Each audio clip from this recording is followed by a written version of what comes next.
Okay, 8:30, I'll call the September meeting of the Land, Water, and Forest Resources Committee to order. Roll call, please, Madam Clerk. Bruce Paulson, Here. Ron Buckholz, Present. Jesse Betcher, Mark Helwig, Here. Brian Bissonette, Kevin Shepton. Here, you have a quorum. Very good. Did we comply with the open meetings requirements? The meeting has been noticed to the public and news media as required by section 19.84 of the Wisconsin statutes. Very good. Next item of business is pledge of allegiance. Flag, United States of America, to the republic that stands one nation, With liberty and justice for all. for all. Thank you.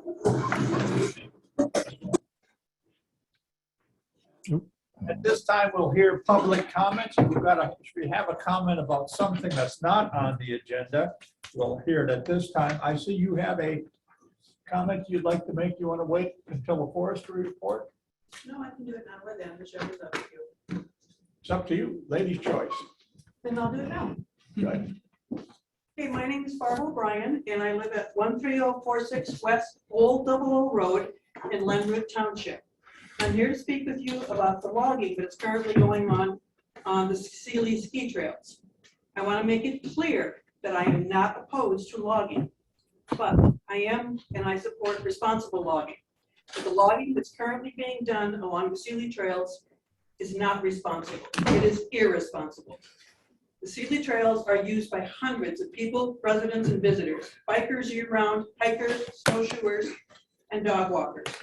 Sawyer County touts itself as a mecca for quiet sports, focusing on the beauty and the quality of the trails. But due to the way the logging has been done, the beauty and quality has been ruined stretch of those trails. The Sealy trails are established and have clear signage, including separate signage by CAMBA and other bike groups. The Sealy Lions have built a beautiful warming house there to encourage residents and visitors to use the trails. The decision by this committee and by the county supervisors to cut the trees up to the trail and damage the trails is in direct opposition to being welcoming and encouraging use. If you're not aware, the logging has been done all the way up to the edge of the trails, impacting the use and the quality of those trails. The trails provide shade in the summertime.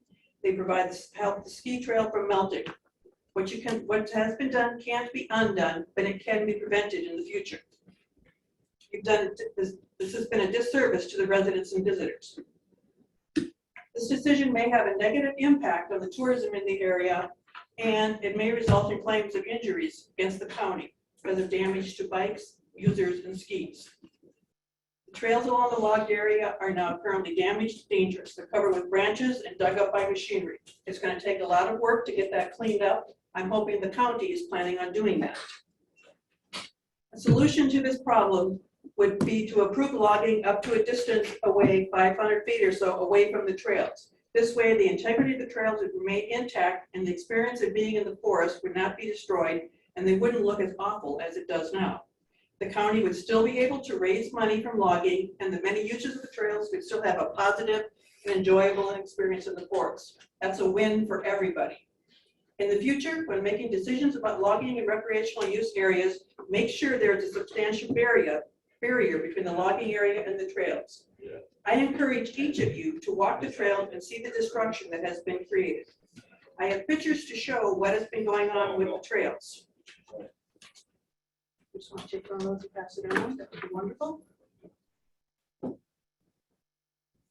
Once you get the pictures, you'll be able to see that the top three show what the trails look like around the logging area currently. These pictures were taken yesterday morning. When you take a look at the rest of the area, you can see what the view is from the trails, what the trails look like. You can see it is not welcoming. It is not encouraging use of the area. Very easy to see the damage that has been done. I've come to you with a concern and a common sense, no cost solution. Make sure that there is a barrier or a buffer between the logging area and the trails in the future. I thank you for your time, and I thank you for your service to local government. Thank you. We usually don't respond to public comments. Would you think be okay for us to respond now? I've had this issue raised before, and I've talked to Greg about it. Are we okay with that, Mr. Hawk, or should we just wait until? I think if you want to discuss it, you could put it on a future agenda. Okay, we'll do that then. Mr. Chair, that's going to be on next month's agenda then? It will be, Thank you. unless Greg sneaks a comment in during the forester report. All right. Next item of business is the approval of the minutes. Oh, I'm sorry. Oh, okay. Ms. Zilmer, go ahead. 3 minutes, please. Linda Zilmer, 902 Holly Hill Lane, Birchwood, Edgewater property owner. And my comment is a follow-up to my August public comment, and I think it also relates to the comments you just heard. In August, I requested of a number of committees that they put on this month's agenda a review of their relevant chapters of the county's update to the comprehensive plan. There's a whole element about natural, cultural, and agricultural resources. And I think it would have been helpful for the committee to discuss those things. I know there's already forestry plan and there's a land and water resource management plan, but policies, and I think your mission statement printed at the bottom of the agenda, this committee is supposed to develop and implement policies, and a buffer between logging activities and public trails, I believe, has been discussed in the past and could be something that would be a goal for the comprehensive plan. So I'm most disappointed that this committee is not addressing the comprehensive plan before the October public hearing. And I think what you heard previous is a good example of where discussion could help balance the uses of our natural resources. Thank you. Thank you. Okay. All right. Any more public comments? Okay, then move on to approval of the August minutes. Chairman, I'll make a motion to approve the August minutes as Okay. presented. All right, motion's been made. Is there a second? A motion's been made and seconded to approve the August minutes as presented. All in favor, aye. Aye. Opposed, nay. Motion carried. Greg, do we have any events or anything we need to approve? Not this month, no. Very good, okay. The Sawyer County Treasurer has requested we approve 2 over-the-counter land sales. The first land sale is in the town of Bass Lake. I'd entertain a motion to approve that land sale and forward it to the county board. I'll make that motion, Mr. Chairman, to present to the county board. Okay, I'll second that. all right, motion's been made and seconded to approve the Bass Lake over-the-county land sale. Any discussion? All in favor, aye. Aye. Opposed, nay. Motion carried. The second over-the-counter land sale is in the village of Radisson. And I'd entertain a motion to approve this, forwarding it on to the county board. So move, Mr. Chairman. All right, is there a second? I second it. Okay, motion's been made and seconded to approve the village of Radisson over-the-counter land sale. Any more discussion? All in favor, aye. Aye. Aye. Opposed, nay. Motion carried. All right, Mr. Surveyor, you're up if you have anything you want to talk about. Don't have much to talk about. We're still short staffed, haven't got any good applicants. We're not the only ones. Other than that, the big thing right now is redistricting. Spending a lot of time. Okay. All right. So do you have any applicants for your open surveyor position? We've had, in 3 months, we've had 4 or 5 applicants. That's really qualified for the position. Okay. Is it just the nature of the economy or Well, anything else? yeah, I guess all the economy. I mean, there's a lot of jobs open and a lot of places need more money than we do. Okay. All right, any questions for the Land Records and County Surveyor's Department? If not, we're up to the County Surveyor Department. I guess the first item on the agenda, recreational trails, motorized and non-motorized. Motorized, Good morning. morning. ATV trails, as I've repeated numerous times here, everything's been going great. A lot of traffic out there, especially over the holiday weekend. Everything's been going real good there. A little bit of history here. On our snowmobile trails, we get $114,000 a year for maintenance on those trails. Okay. Last year, even with questionable snow conditions in the southern part of the county, we had good snow up in the north for most of the season. We did an extra $37,000 worth of grooming. So we've applied for that funding there. So that, if that's all approved, that's going to come back in to the county here, and then it gets distributed to the Alliance. ATVs, we get $135,000 for yearly maintenance on our ATV trails. So with that being said, in addition to that, last week, the Governor's Snowmobile Council and the ATV Council met, and Greg had put in for some extra funding besides our regular maintenance money. So we got some additional snowmobile trails where the funding's been approved for this. It still has to go through the DNR process there, but the funding's been approved for 3 additional snowmobile projects, miles of trail, totaling 6.6 miles. He also put in 2 rehab projects down there in the Scobia Trail for over $231,000 worth of rehab. So the county taking over the Tuscobia, there's a lot of questions about that several years ago from the DNR. It had not been maintained. Greg's been working on it. Every year he's been putting in for more and more projects on it. So we're getting an extra $230,000 this year to do this.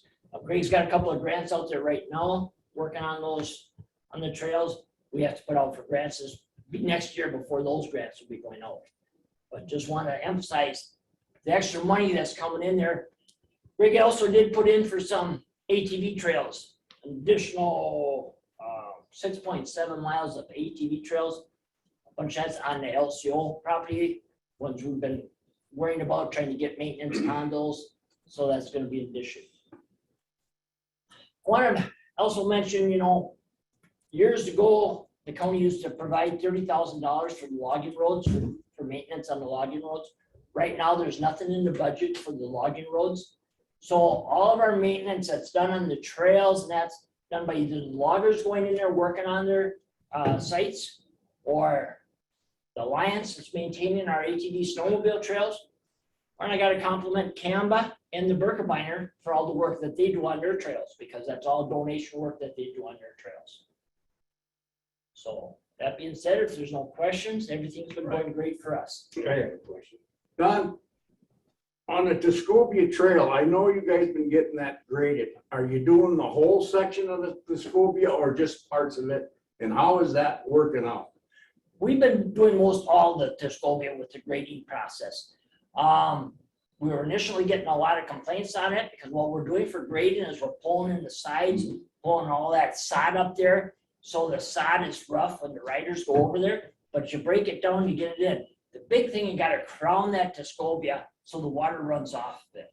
And that's been the problem in the past, is just blading it down the middle, you create a ditch down the middle, the water runs down there. So yes, we've been getting a lot of complaints initially. Once we get that built up and these rehab projects get gravel on top of it, it's going to be a much better trail system for us. But it's taken us time to get it, get caught up and get it in place. Okay, any more questions for Mr. Ropick? If not, do we have a non-motorized trail report? I don't see anybody here. Okay, Greg, you're up on your county forestry report. Okay, I'll just run through it real quick. I think you had a chance to review, but for the month of August, we've had 11 sales listed as active. Currently, sale value sold and uncut on file is just short of 4 million. Sale revenue for the month was just under 200,000. We did get some park reservations tallied up, camping permits, firewood, and the haying lease we do up at the northern end on the trailhead there. So revenue for Year to date, we're just over 1.5 million. We've got 151,000 billed out right now. So with the level of activity, things are looking pretty good to stay on target to hit our revenue budget for the year. So markets are still questionable, but it's working out so far. So the other revenue is the big item haying, or right now it's probably the camping permits. We're getting a load of those in for deer season coming in now. The hay was just under $600 okay. to get that trailhead mowed. So And the timber sale revenue build out, is that included in your numbers above, or is Nope, it? nope. Okay, once you get the cash. Then. Yep. Okay. Yep. All right. You want to go on with your report? I'm Sure. sorry. Yep, sale inspections are on target. We did have quite a few tracks written up and submitted this month. We do have our fall timber sale, which will be going out likely the first week of October. We have a bid opening, I think it's scheduled for the 22nd of October. So we'll get a little better handle on what the markets are doing. We're probably going to kind of target like we did in the spring. We're going to throw a lot of the sales out and just see what works out. So it worked out in the spring, but hardwood's still going to be iffy, but we've got the sales, so we're still going to throw them out there and just see what happens. So, recon's on target. We're still moving along with the G&A on the federal forest, working the new contracts there. Oak wilt, we did pick up several new sites that we got information from the flight from DNR. We have treated several, which involves girdling the stems on the infected trees, and a certain distance away from them, we treat them with herbicide to finish killing off the tree to prevent there's a lateral root spread that happens with that. So we kill the tree and a buffer around it to prevent the spread. If you're interested, we could have a small presentation on this possibly next month to kind of go over it. There's a lot that goes into it. It's an ongoing battle here, but we could have a little more info for the committee next month if you like. What do you do with that tree after you kill it? Well, Cut it down or just leave it stand? we have cut them down. We have burnt them, burned the stumps with them.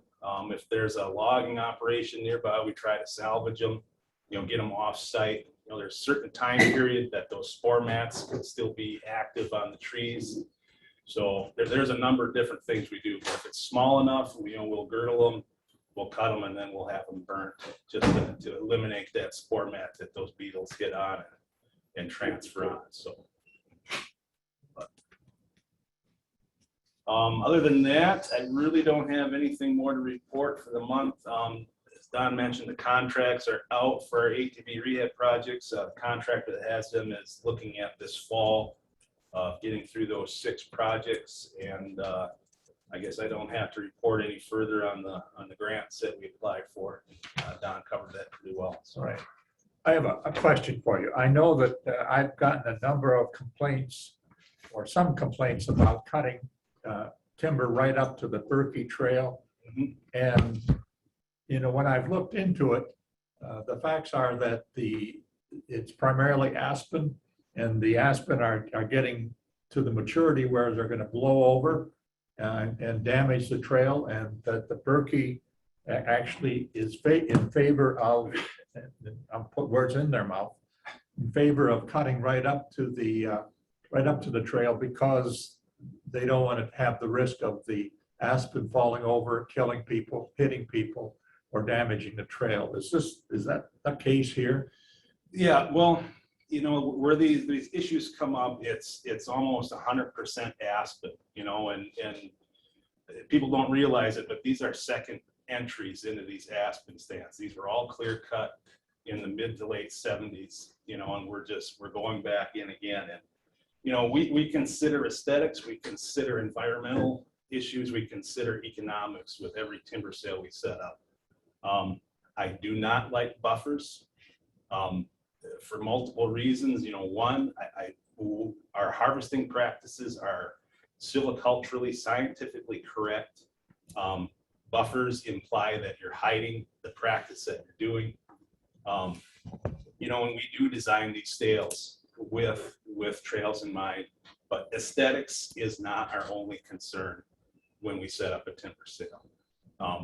We're a true multi-use forest, and one of the multi-uses is timber sales.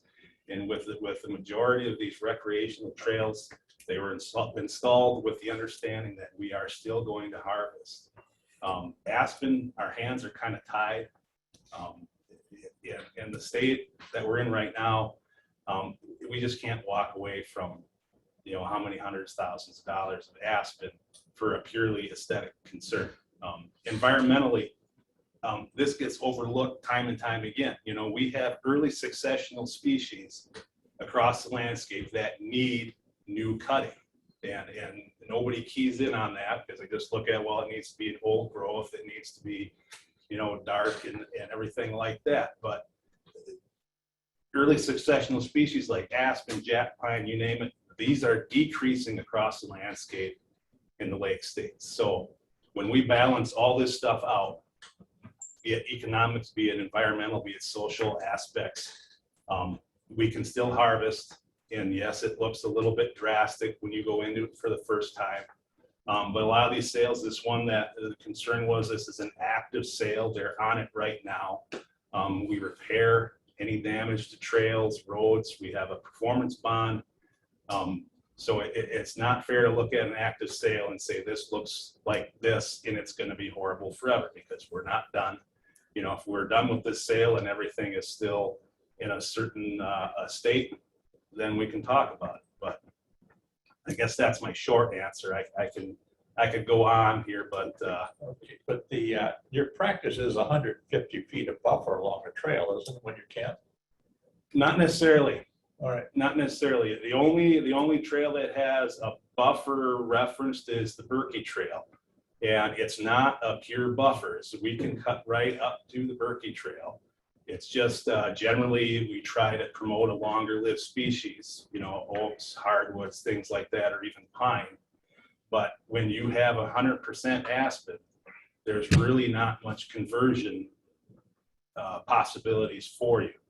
You know, so if we leave a 500-foot buffer on a rec trail of aspen, you know, well, that's going to look real nice for a couple years, and then it's going to fall apart, and it's going to look worse than what it did with the harvest. And then, you know, we're out a significant amount of cordage and revenue, and we have a disease problem, we have an aesthetic problem, you know, we have an area you can't hardly use because it's all blown over and falling apart. So. Any questions for Greg on what his report and comments? Hand up. Pardon me? I have my hand up. Oh, okay.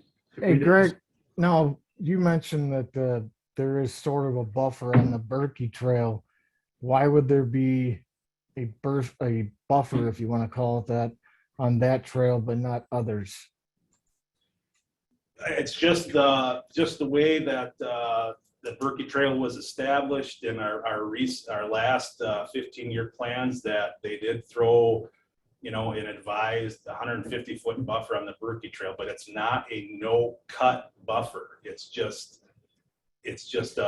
like I said, we try to go to longer-lived species and leave something, and we do. And even this last cut, I mean, we have reserve trees all over. We have oak is reserved, we have pine is reserved, you know, other conifers are reserved. So in those situations, we work off of our reserve trees. We put in, you know, we don't do a square boundary. We have a flowing boundary that mimics a natural event. You know, they're uneven edges. We do that sort of thing. You know, and with the trails are involved, we restrict the crossings to certain crossing points, so they're not skidding up and down the trail or anything like that. So we control all that. So it's what we try, and we try to do the best we can, but at the end of the day, we've got a sea of aspen. We have to harvest a sea of aspen. And Mark, did that take care of your question? You have any follow-up? I just wanted to say, of course, we don't want to make it look like the Berkey gets any special privileges. Thank you, Greg. Right. Well, they don't, because we got plenty of complaints last year about a similar situation on the Berkey, so Right. it's. And you say reserve trees, I think I understand what reserve trees are, but you want to help me out a bit? Okay, so on a clear cut like the one in question, our cutting prescription is harvest all aspen trees, all merciable aspen trees, or basically it's cut all trees with the exception of oaks, pines, conifers. Sometimes we'll have green mark trees, you know, if we have additional trees to reserve.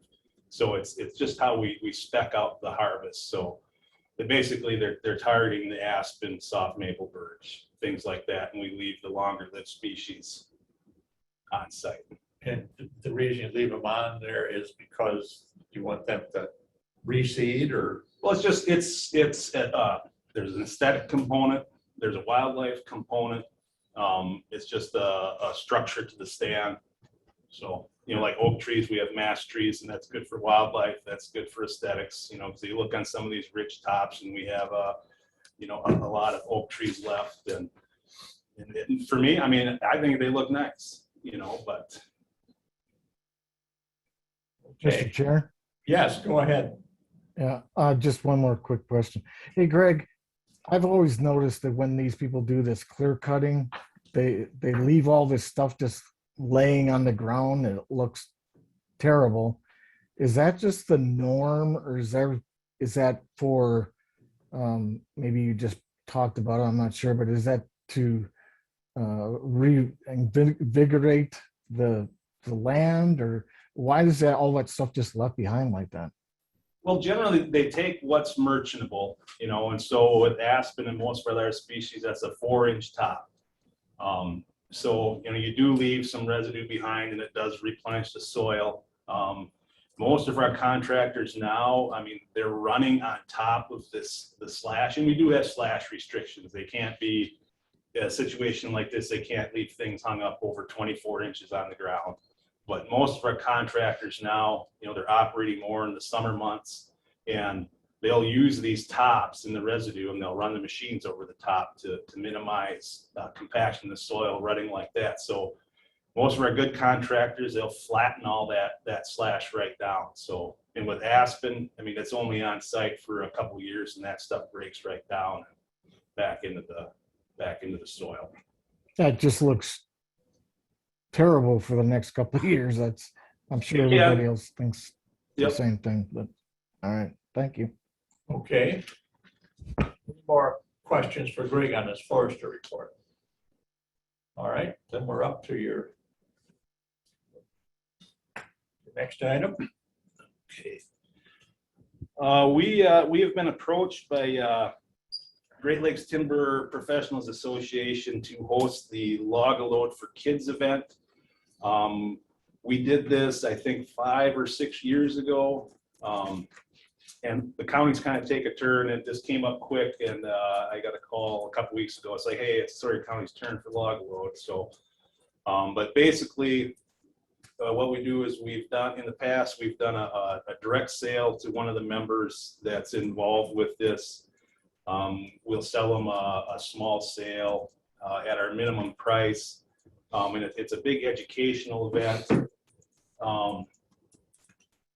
Last time we had it, we had over 1,200 kids from I don't know how many different schools come out, but they set up, they teach them forestry science, history, harvesting practices, and all those sorts of things. You know, DNR is involved. We have multiple contractors, different processes there, and then what they do is whatever they get in profit off of this timber sale, they donate to the Children's Miracle Network of Wisconsin. So technically we can't donate, so we'll just set up a small sale, like I said, for minimum value. And then the loggers, the Great Lakes timber producers will donate from there. So it's a really good program. Last time we had it, it was a lot of fun, and just seeing all those kids come through, pretty good deal. So I'm looking for an approval to host this and do a direct sale. It'll be with Max Erickson was the member that approached me about this for doing a direct sale. What does it cost us? So we've got a limit on direct sales of $3,000. So we're looking at, we would do about 100 cords of red pine, and that's at our minimum price of $30 a cord. So that's right at 3,000. If we were to sell this open market, last spring, our average red pine price was just around $48 a cord. So a direct sale right now would be 3,000. If we were to market this, it'd be probably 5 or 6. So 5 to 10,000. it'd be probably 5 to 6,000 total. So, if we do a minimum, and we're selling it for probably 3,000 less than what would be normal on this particular sale. So, Right. Mr. Chair, I'd make a motion for approval on this. Second. Okay, motion's been made and seconded to approve our participation in log a load.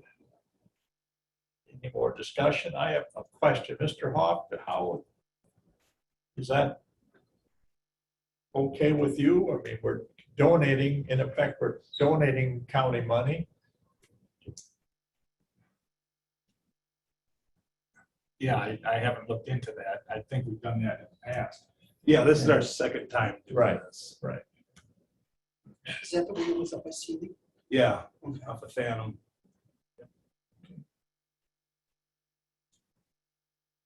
Because technically we're not donating, because we can't donate. So we have the DNR end of it won't allow us to. I see what you- They won't allow us to outright donate. We're legally bound. We can't do that. So Right. basically, we're just selling for a little less than. Right, but it's costing us about $3,000, $4,000, $5,000 in revenue. I'll go 2 to 3. Pardon That me? sounds better. 2 to 3. 2 to 3. Yeah. 3,000. But the social, the public. Right, no, I understand that Yeah. part. Being an old finance guy. I know. That always comes down. That's it does, So do you- Come on, Yeah. Bruce. If you'd like to, Open up the purse a little bit. if you'd like to entertain this idea, you could pass this along to the board, and then before next week, we could determine, if you're okay to do it or not, and then approve it or not at the board, for sure. Then we don't lose any time. Right, you okay with that, Greg? Yeah, it's supposed to be, I think, the 7th and 8th of October. So we would you would be okay then. Yeah.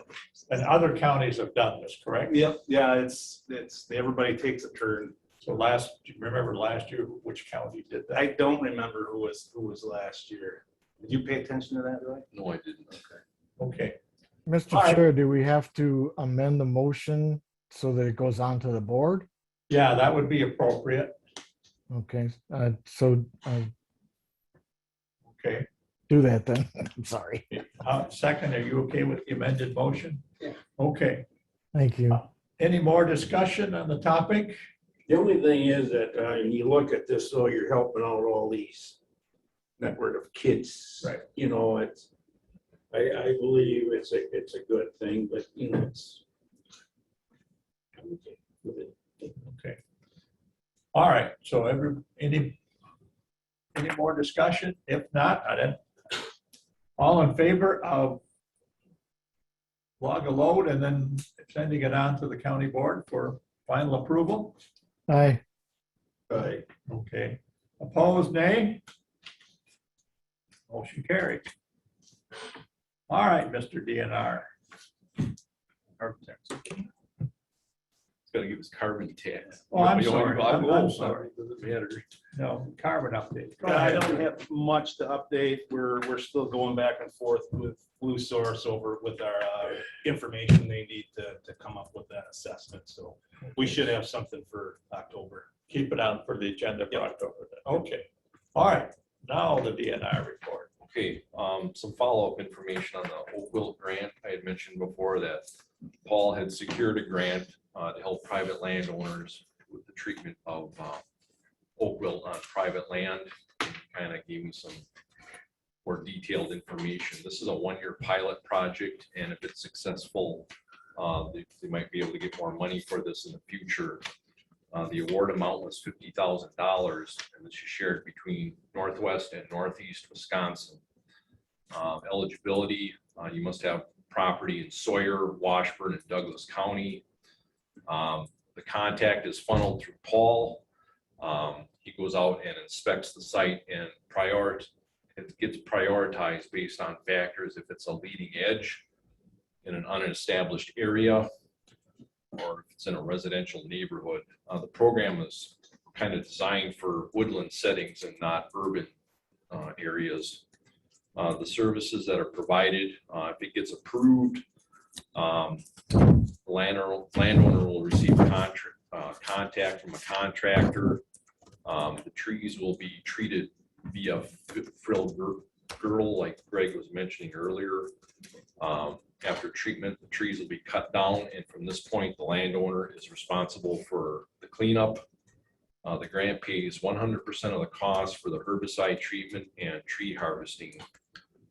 Steigerwald was chosen for this work as required by grant stipulation and DNR protocols. There was a bid process for this, and this contractor was chosen based on factors of cost, insurance, locality in relation to affected areas, and the know-how and how to do this.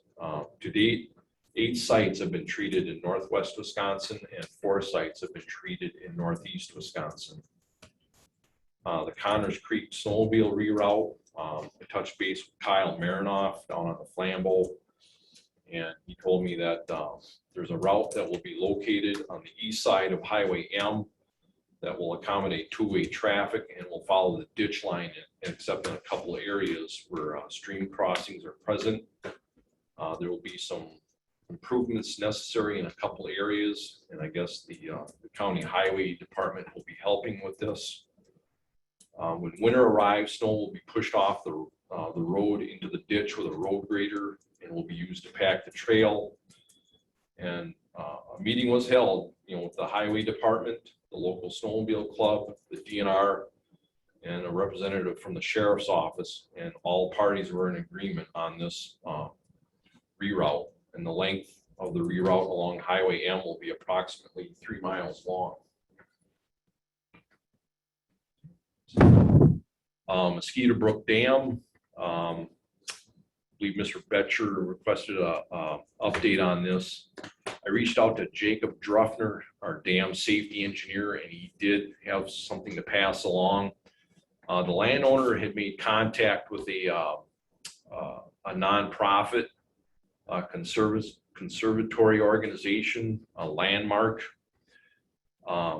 He expressed a removal of the failed dam, and there was discussions regarding a possible transfer of ownership. The nonprofit responded with a proposal. They would remove the dam, take out all the concrete, take out all the earth and dikes on both sides of the dam, and restore it back to its natural state. And since that proposal was sent, there's been no correspondence since. So Jacob has reached out to a Landmark to kind of keep them in the loop, or keep him in the loop on anything that develops. So that's where that stands. The certification audit, there's really no news since the audit. They're still working on the report. So when that's available, I'll present that to the committee. Work projects on the county forest, we completed 92 acres of sale establishment. One project was down on the Winter Block, and the other one was in the Sealy Hills. And then just has nothing to do with forestry, but fisheries. I gave a list. They started last night, I guess. They did 3 lakes, but there's a lake survey list comprising of 17 lakes that they will survey this fall. There's 8 lakes that they will stock with walleye. And then there's like 6 lakes that they'll stock with muskie this coming fall. So that's all I have. Any questions on the DNR report?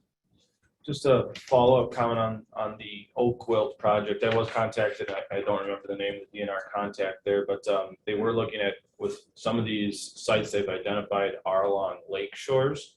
And they're gonna actually be, falling and using those trees for fish sticks too. Oh, okay. So it's not that it's wasted wood. The wood that has been identified for oak wilt will now be used to have dropped or falled into the lake and actually have as a fish stick program. So.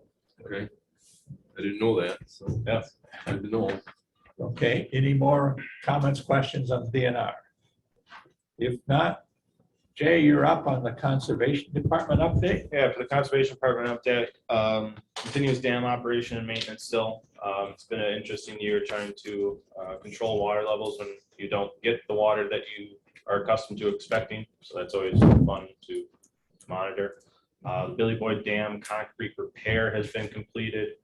There was a couple patches that were identified during our inspections that needed repair. That's been done. We've done other shoreline protection plans. Those have been completed. Conservation staff has reviewed and issued several erosion control plans on numerous sites. I still have yet to rehire a conservation position, but hoping to do so shortly. And then just as far as some of the other updates, again, through the 13 years I've worked here, this is still the busiest that I've ever seen it. Short-staffed, and it's been a challenge to kind of get the department firing on all cylinders just because of the staffage, shortage of staff, as well as the increase in workload. So moving on then to the Perch Lake Oh, update. excuse me. Oh, go ahead. I got a letter from the folks in Loretto that they want a coffer dam. Yep. On the Bruni dam repair. And I think you estimated it cost us an additional $150,000 to $200,000 to do that. Yep. So, Mr. Hoff, do we have that much money in our budget? You've got what, 600,000 budgeted for Bruni? Correct. And ultimately that would be coming back to this committee still for approval. Right. Once, it actually might be next month. If it's not next month, it's November, and that's to send out the bids. And Right. at that time, that discussion will need to be cemented as whether or not we go with the coffer dam or whether we don't. Now, coffer dam, for those that aren't familiar, it's basically an embankment that you put in front of the dam using basically steel plates that are 8 feet high to hold the water back so you can de-water behind that and in front of the dam to do the dam repairs. To do that steel gate embankment to hold the water back costs quite a bit of money. We did that on fish trap, or not fish trap, we did it on tiger cat a few years back as part of the citizens' request for it. But yeah, it ultimately cost us probably an extra $250,000 for that one because that was a larger span that we needed to do it on. Otherwise, the other alternative is you drain the lake down 8 to 10 feet to then do the repairs. So DNR still has some say as far as the fisheries aspect of it. Is if we drain the lake that far, we have to look at, okay, how is that going to impact the fisheries of Lake Loretta? There are a few alternatives that we could do in place of a coffer dam. That would be additional money set aside for restocking, which is certainly going to be less than a coffer dam, or to purchase and do aeration devices in the smaller basins that are out there to keep oxygen flowing in the system. Again, both of those alternatives are still a very less expensive route than doing a coffer dam. And that's why this committee gets to make the tough decisions on whether or not they want to implement a coffer dam at the $150,000 to $200,000 extra expense, or say a $30,000 effort in potentially restocking and aeration devices. And we'll have our engineer come in and talk about that more, whether it be October or November's committee meeting. Okay, but would you and Mr. Hoff have a recommendation then at that point, whether it's we want to recommend a coffer dam or you don't, and who pays for it? Do we ask the people around Loretta, the lake, to That would, pay I for guess, it? be my recommendation is if that lake association and or the town of Draper wants a coffer dam, then they should pay for it. That's harsh to say, but I mean, there's only 53, 58 properties on Lake Loretta that lake is serving right now at quite a bit of additional expense if you were to do a coffer dam. So you'll bring forward some recommendations then as well. Yeah, and again, it ultimately, it's still on the DNR and that fisheries impact as to, this might be something that's mandated by the DNR, that the DNR won't give us the permit to replace the dam unless we can show that we can keep the water at a certain level. Sure. So again, those decisions are still being ironed out at the DNR level. And that's where I guess I'll leave it for now until we have more information to bring forward. Okay. And then your report mentions a number of citations. Yep. Is it, I mean, we're a public body, do we want to hear those citations or any summary report on citations? I'm asking the committee and asking you too, how you feel about that. Yeah, I mean, some of them are zoning related, some are, mix of the zoning and conservation as far as whether it be shoreline clearing or shoreline grading. This year's, like I said, it's just been different than other years. And I don't know if the mentality is that zoning or conservation isn't going to catch you, or that people are not educated about some of the rules that we have here. But myself and Pat Brown are going out into the field right after this meeting and looking at a potential another 5 sites that occurred on Lake Loretto where there was shoreline clearing and shoreline grading, which ultimately most likely will result in citations. I've already seen some of the photos. So what's the pleasure of the committee? Do we want to hear more detail about citations or? Ultimately they are, put into the paper, if they are, sent an official citation, they go into the Sawyer County record as to the nature and the violator of that citation. If you want a more documented report of those citations, I can certainly bring that forward. I don't know what you'd be gaining from it, just that there are issues out there that arise. Well, Mr. Chairman, Jay, I know on zoning aspects, people have asked and said that the zoning department is not going out and doing their inspections. And I believe that's not true, which I know you guys are, but I think we should have that documented somewhere in the minutes that you guys are going out there and citing these people for that. I mean, you don't have to go into the whole big thing. Is there something that you can put in there so that to show these people in the minutes or whatever, it be land, water, or zoning, that you are going out and doing your inspections? Yeah, to an extent we are. Yes. But again, I mean, with the nature that we're in right now, and then the staffing shortage that we have, it is difficult to get to every site. And every time we get a complaint, and I've had this conversation with Tom in the past, every time I get just a generic complaint, it takes about 6 hours for finalization of a complaint.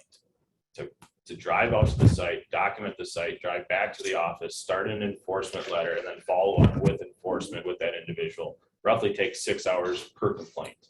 Unfortunately, right now, yeah, I do have a stack on my desk of complaints that I haven't been able to get to because I don't have the time right now. I understand that, Jay. I do. Yes, Mr. Yeah, we've heard, staffing from a couple of departments. I just want to make you aware too that, when there is an open position, sometimes we do have employees leave for various reasons. And so that opens up a position. We don't just, advertise for that position and hope we get somebody. We do have discussions, with both land department and zoning about, what is needed, can we do something different?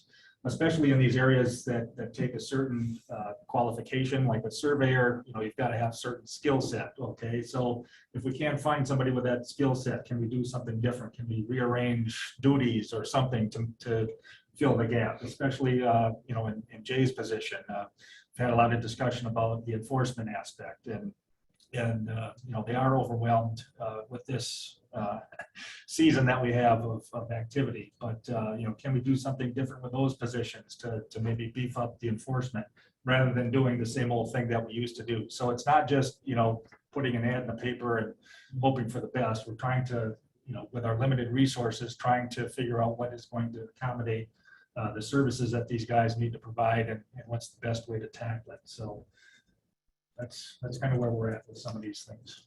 Yeah, we had discussion proposal about a uniform dwelling code inspector, and if we had gotten that in place, I think we could have used that, I guess, that approach to help us with the enforcement aspect, but that didn't happen, so.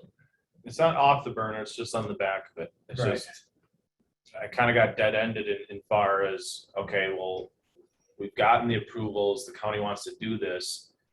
It's the crafting of an ordinance as well as potential resolutions sent out to the town in order to bring that back under kind of the county administration, county umbrella. And that's where I get dead-ended and kind of need help moving that forward, whether that's through legal counsel or outside consultant to make that happen. My realm of expertise is not in uniform dwelling. I no, I understand. Neither is mine. Right. But so, Mr. Hoff, can you give Mr. Kozlowski a hand with that uniform dwelling code approach? Well, it is something we've discussed, as Jay said, we've got a lot of burners, and, you know, if we want to put that one back on a medium burner. Simmer. Just raise it to simmer. Yeah. Okay. For citations, is there just a trend, Jay, or something that we noticed that we could take a proactive approach next year? The rhyme and reason is still kind of unseen for me. I think it's just the increase in maybe disposable income that's out there, where people are wanting to do the projects that they didn't have money for before and now are able to do them. I mean, that's one of the reasons why we've seen an increase in building. You know, with increase in building and those doing the right thing, you're going to see that increase in building and those doing the wrong thing. Right. And I think that's where some of our issues with complaints and violations are coming from, at least this year. Well, but I would imagine there's somebody, a contractor, excavator, or a contractor that's participating in this. There's usually a couple bad apples out there, and wherever there's always some kind of mentality out there where people don't think they need permits for certain things, where I always scratch my head and say that that's never been the case in Sawyer County. It's really never been the case in a lot of our adjacent counties. There's always the argument of, you know, if a structure is, you know, portable, or if it's on skids, that it doesn't need a permit. Well, that's never been the case. It's always considered a structure. It still needs permits. And that's one of our, that's more so on the zoning side, but that's one of our main complaints that we get is those yard barns and sheds that are popping up that are larger than 100 square feet, that individuals, for whatever reason, seem to think that they don't need permits. And I've reached out to those pre-built shed companies that are in the area and told them you need to be getting permits for these. Right. I've even given them a stack of land use permits to hand out to individuals that are purchasing these sheds, and that still isn't falling on deaf ears. Well, can we put in a process where that they have to share in the citation costs or the costs? That the ordinance changed, but at least we could put some teeth into it. Yeah, and we've done that before. We've dual cited the owner and contractor. I'd probably have to talk to our corporation counsel to see if he would want to pursue a dual citation on those, as far as you know, the pre-built shed companies and or a contractor doing the work. We've done it in the past. Right. I mean, because I'm hearing that from the people in my district is that go ahead and do it because zoning's not going to catch you anyway, you know. And so, Mr. Hoff, could we work with that too? Well, and those are some of the discussions that we have. It's like, you know, Jay says, I need a person because we've got a stack of sheds that we get complaints on. Well, you know, we talked about, well, maybe, you know, back it up to the 3 shed providers and have a way to put the hammer down on them a little bit more to make sure that these people get permits to begin with, rather than a stack after. So, you know, reworking some of the processes might be an answer as well to help alleviate some of the stress on the workload. But so, yeah, but if it takes an ordinance change, then that's something that we'll need to get on as well. Yeah, so I mean, it's kind of out of Jay's hands. If it's ordinance related, then it's up to the corporate council, you know, to get it done so we can, you know, once the word is out that we're strong in enforcement, I got a hunch our issues, our citations would decrease. Jay, don't a lot of these townships have to, okay, a permit also? Yeah, depending on the township. I know the town of Bass Lake requires a town building permit for anything over 100 square feet. I believe the town of Hayward does as well. But other townships don't. The town of Round Lake, town of Round Lake over 500 square feet, it needs a town permit. So those town permits are across the board too, and when they require permits, we always send, with someone that actually takes out a land use permit, we send them information to contact the town, as you may need a town permit for your project as well. So I know, like, I'm just speaking for my township, if something comes through on it to build and we don't get nothing from zoning, we don't approve it. Right. I say, no, you gotta go to zoning and then go through them, and then they'll send us what we need before we'll give you a building permit. Yep, in that's our usually township. that's how all their towns operate. So, They do the I'm county kind of report. watching out Yeah. for you guys down that way, but No, and I I have appreciate come that. across. Right, but if they don't apply for a permit, right, it comes to the town, but we get nothing from county. And when we're driving around the county, we jot down information for new structures that, may or may not have been placed out there, and do the research whether they got a permit. But again, that process, every time we find one, is usually about a 6-hour process. So, it's challenging, and we'll try to find a solution. yeah, maybe you could deputize Mr. Keith to go out. Bad idea. Okay. Send Tom out there. Yeah. Give him a uniform. Well, we do have other people, going around the county for other purposes, like the tourist rooming house inspections, and, Right. surveys are out and about. So we've, trying to figure out what's the best use of everyone's time, and can we coordinate anything or not. And it's quite a maze. Right. Well, I just want to compliment you guys on the work that you do with all of you and being shorthanded. That you guys Right. are doing great with working with what you got. Yeah, I'm seconding that. I guess my comments are not meant to be interpreted as lack of doing your job. It's just you don't have enough arms and legs. Right. And we've got a different mindset out there too. Okay, If there's no other questions with the county report, I do have a few other items here. As far as Perch Lake, I have no new information to share for that. Haven't heard back from Perch Lake, nor are they, requesting again that they initially requested the county to help in monitoring the lake level. And in conversations at this committee, it sounds like we want to put those resources towards that, and that's something that the Lake Association can do themselves. They can hire out a private surveyor to monitor lake levels. I have not heard back from Perch Lake, nor have I contacted them. So I guess no new information on that. The wellhead protection ordinance, wellhead protection update.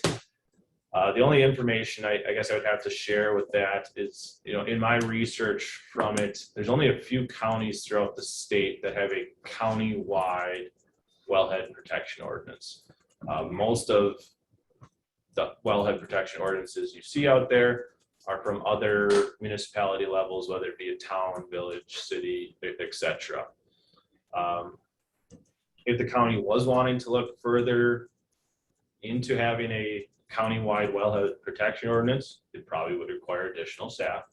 Right. And you would probably want to set up some type of technical advisory committee to end up adopting said ordinance. That's how other counties have gone through in that process in the past.